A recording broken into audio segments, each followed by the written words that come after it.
حیثیت سے زیادہ کوئی سوال خاتون جنت نے نہیں کیا تھا۔ یہ بات میرے نبی نے چلتے چلتے کہی تھی، فاطمہ سسرال جا رہی ہو، آج تک باپ کی تابع داری رہی، آج کے بعد علی کی تابع داری کرنی ہے، میرے علی سے ایسی چیز مت مانگ لینا جو میرا علی نہ دے سکے۔ پوری زندگی خاتون جنت نے کوئی ایسی چیز نہیں مانگی جو حضرت علی کی طاقت پہ بوجھ بن جاتی۔ اللہ اکبر، اس صبر کے ساتھ زندگی گزاری کہ کوئی فرمائش آپ نے نہیں کی۔ جب آخری زندگی کے لمحات آئے، خاتون جنت بیمار ہو گئی۔ ایک دن حضرت علی دوڑ قومتے ہوئے باہر سے تشریف لائے، جیسی گھر میں آئے ہیں جس دن خاتون جنت کا وصال ہونا ہے، فجر کے بعد گھر میں تشریف لائے، کیا دیکھتے ہیں؟ خاتون جنت گھر کے کام میں مصروف ہیں، دیکھ کے مسکرا جاتے ہیں، کہتے ہیں فاطمہ خیر تو ہے؟ آج لگتا ہے طبیعت ٹھیک ہو گئی ہے۔ آپ کے گھر ایک خاتون تھی، انہوں نے کہا حیدر مسئلہ یہ ہے آج خاتون جنت کوئی کام نہیں کرنے دے رہی ہے۔ آپ گئے، کہتے ہیں فاطمہ خیریت تو ہے؟ کہا جی۔ کہا آج اتنی محنت کر رہی ہو، کیا طبیعت درست ہو گئی ہے؟ کہا نہیں نہیں۔ کہا پھر کیوں کر رہی ہو؟ کہا علی میں نے سارے کپڑے دھل دیے ہیں، لیکن آپ کے سر پہ جو امامہ ہے یہ رہ گیا ہے، آپ یہ بھی دے دیجئے، میں اس کو دھلنا چاہتی ہوں۔ حضرت علی نے سوچا دھل رہی ہوں گی، آپ نے امامہ دے دیا، وہ بھی دھل کے فارغ ہو گئی۔ بیٹوں کو غسل دیا، غسل دے کے جب بال کاٹ رہی ہے، ماں ہوا کرتی ہے یار، جب بال کاٹنا شروع کیے ہیں آنکھوں سے ٹپ ٹپ آنسو گر رہے ہیں۔ حضرت علی دیکھ کے حیرت میں پڑ جاتے ہیں، فاطمہ آج سے پہلے بھی تو بیٹوں کو نہلایا تھا، آج سے پہلے بھی تو غسل کرایا ہے، میری شریک حیات آج کیوں رو رہی ہو؟ رو کے کہتی ہیں علی میں اس خیال سے رو رہی ہوں، آج میں نے بیٹوں کو غسل دے دیا ہے، کل نہ جانے میرے بیٹوں کو کوئی غسل دے نہ دے، آج میں نے بیٹوں کو دولہا بنایا ہے، کل نہ جانے کون میرے بیٹوں کو دولہا بنائے گا۔ اتنا سننا ہے۔ حضرت علی قریب آ جاتے ہیں، فاطمہ کیا کہہ رہی ہو؟ کہا علی آج میرا دنیا سے جانے کا وقت آ گیا ہے۔ اتنا سنا حضرت علی کی آنکھوں میں آنسو آ جاتے ہیں۔ فاطمہ بھی دن کتنے گزارے ہیں، ابھی جی بھر کے ساتھ نہیں رہے ہیں، اتنی جلدی جانے کی بات کر رہی ہو؟ کہا جی علی آج میں تہجد کی نماز کے بعد مصلی پہ بیٹھی تھی، تھوڑی دیر کو اونگ لگ گئی، میرے خواب میں میرے بابا تشریف لائے، میں نے دیکھا آقا آئے ہیں، میرا ہاتھ پکڑ کے کہتے ہیں فاطمہ آج سحری تم نے علی کے دسترخوان پہ کھائی ہے، افطاری میرے دسترخوان پہ کرنی ہے، علی لگتا ہے میرے جانے کا وقت آ گیا ہے۔ اللہ اکبر، زندگی کی بات دیکھو تو صحیح۔ آپ اٹھے گئے، حضرت خاتون جنت نے ہاتھ پکڑا، کالی چند باتیں کرنی ہے، وقت کم ہے، مجھے اجازت دی جائے۔ حضرت علی کہتے فاطمہ پوچھو کرنا کیا ہے بتاؤ؟ آپ نے شہزادوں کو بلایا، کہا بیٹا جلدی کرو، نانا کے مزار پہ جاؤ، جا کے ماں کے لیے دعا کر کے آؤ۔ شہزادے گئے ماں کا سلام پیش کرنے کے لیے۔ ادھر خاتون جنت سیدہ طیبہ طاہرہ عابدہ زاہدہ حضرت فاطمہ زہرا نے ہاتھ پکڑا حضرت علی کا، صحن سے لے کر کے کمرے میں تشریف لائی ہے، بستر پر بیٹھتے ہوئے کہتی ہیں علی ذرا بیٹھ جائیے۔ حضرت علی بیٹھ جاتے ہیں۔ اس کے بعد خاتون جنت کہتی ہیں علی آج تک کچھ نہیں مانگا، آج مانگنا چاہتی ہو؟ کہا فاطمہ مانگو، کیا مانگنا چاہتی ہو؟ حضرت خاتون جنت نے اپنی جھولی پھیلائی ہے، کہا علی آج تک میں نے کچھ نہیں مانگا، جو مانگوں گی دیا جائے گا۔ حضرت علی کہتے ہیں فاطمہ میری یہی تو حسرت تھی، کاش فاطمہ کچھ مانگے اور میں اس کو دوں، مجھ سے فاطمہ سوال کرے میں اس کے لیے قربانی پیش کروں۔ حضرت خاتون جنت کہتی ہے جھولی پھیلا کے کہہ رہی ہے علی اتنے سال آپ کے ساتھ گزارے ہیں، میں آج آپ سے معافی چاہ رہی ہوں۔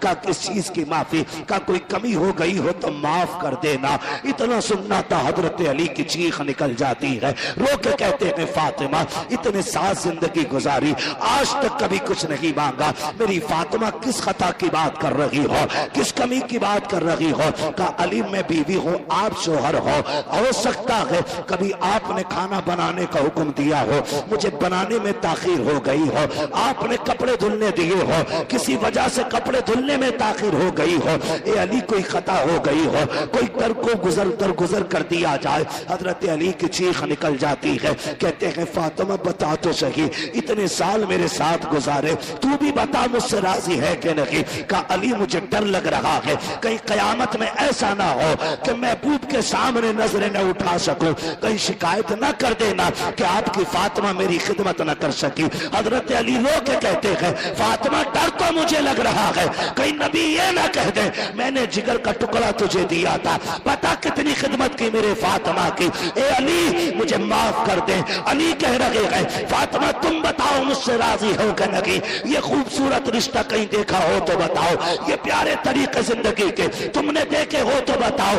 آج طلاقوں پر جھگڑے پہ اتنی نوبت آ جاتی ہے، عورتیں زہر کھا کے مر جاتی ہیں، پھانسی پہ لٹک جاتی ہیں، میکے والے آ کر کے جھوٹے سچے مقدمے لگا دیتے ہیں۔ تمہیں خدا کا واسطہ کسی کی زندگی پر جھوٹا ستم نہ کرنا، اگر تیری بیٹی نے خود پھانسی لگائی ہے تو سسرال والوں کو نہ پھنسانا، اس لیے کہ آج کی عدالت کی آنکھوں پہ پٹی ہو سکتی ہے لیکن جو ترازو قیامت میں لگے گی خدا کی قسم نہ اس سے کل کچھ چھپا تھا نہ آج کچھ چھپا ہے، نہ صبح قیامت میں اس سے کچھ چھپایا جا سکتا۔ نعرہ تکبیر، نعرہ رسالت، نعرہ غوثیت، مسلک اعلی حضرت خواجہ ہندوستان موجود سنی مسلمان حضرت علامہ مفتی حماد رضا صاحب قبلہ زندہ باد زندہ باد۔ کیا یہ بیماری نہیں بڑھ گئی ہے؟ آئے دن دیکھو اخبار میں پھانسی خود لگاتی ہیں اور پھنستے سسرال والے۔ مرنا نہیں ہے ہمیں کیا؟ ہاں، اور بغیرتی کی انتہا تو تب ہو جاتی ہے جب بندہ کرتا کیا ہے؟ عورتوں پہ مقدمے بازی۔ یہ رواج ہو گیا، کیا ہمارا رواج ہو گیا عورتوں پہ مقدمے کرنے کا۔ نہ کرو یار، اللہ سے ڈرو۔ اگر کوئی ستم کر رہا ہے تو صبر کر، صبر کر۔ ان اللہ لگ بھگ سبھی کو یہ آیت یاد ہوگی نا، اللہ ممبر والے نہ بولیں ماشاءاللہ، موتیا کے وہ دیوانے ہیں کہ یہ کھیت میں کام کرنے والے بھی اس ترجمے کو جانتے ہیں۔ اللہ سلامت رکھے۔ اللہ صبر کرنے والوں کے ماشاءاللہ سبھی کو یاد ہے نا، صبر کرے پھر دیکھیں مدد آتی ہے کہ نہیں۔ لوگ کہتے ہیں فلاں بڑا نیک ہے یار، اتنا ستم ہو رہا ہے۔ او بھائی جب تم ہانڈی خریدنے جاتے ہو تو بجا بجا کے دیکھتے ہو کیسی آواز نکل رہی ہے نا؟ اگر تم ہانڈی کو بجا کے دیکھتے ہو کچی ہے کہ پکی، تو تم ہانڈی بنا بجائے نہیں لیتے، پھر رب بندے کو اتنی جلدی کیسے دے دے؟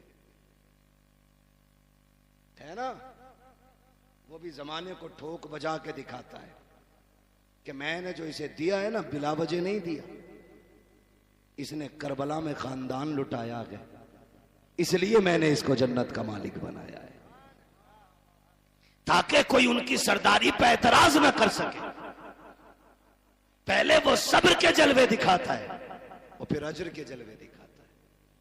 صبر کیسا؟ 72 لاشیں کربلا میں، ایک بیمار پلٹا اور پھر جب اجر دکھایا، آج پوری دنیا سیدوں کے در کی خیرات کھا رہی ہے۔ ہم تو فخر سے کہتے ہیں تیرے ٹکڑوں پہ پلے غیر کی ٹھوکر پہ نہ ڈال، جھڑکیاں کھائیں کہاں چھوڑ کے صدقہ تیرا۔ ہاں پہلے صابر بنے، صابر، اور صبر بھی ہر کسی کا حصہ نہیں ہوتا، امتحان بھی مشکل گھڑی ہوتی ہے، یہ اللہ سب کو نہیں دیتا۔ ابھی ناصر صاحب حضرت اور یہ تمام لوگ نا بلگرام شریف کے سرکار اویس مصطفیٰ واسطی دامت اللہ علیہ، آپ ایک دن فرمانے لگے بیٹھے بیٹھے، کہنے لگے اگر سیدوں پہ ستم نہ ہوتے تو ہم مدینہ کیوں چھوڑتے؟ ہمارا تو پریوار مدینے میں ہے، جن کا گھر مدینے میں نہیں وہ مدینے کے لیے روتے ہیں، تو جن کا آنگن مدینہ رہا ہو، جن کی حویلی مدینے میں ہو، جن کی وجہ سے مدینہ مدینہ بنا ہو،